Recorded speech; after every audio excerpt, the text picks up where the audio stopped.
Ya iki lur penampakan Gunung Argopuro Lasem lan Gunung Buthak saka Tegal Geneng ke Todan Jatirogo Tuban.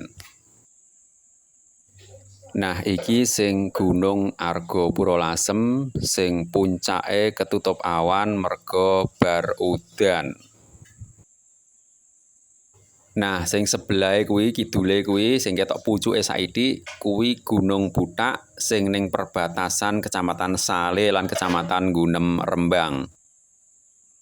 Nah yen iki penampakan saka pertigaan Tudus Temangkat lur. Gunung Argopuro Lasem ora ketok merga kedang-kedangan alas. Lah iki Gunung Buthak ketok gagah perkasa saka pertigaan Tudus kene iki.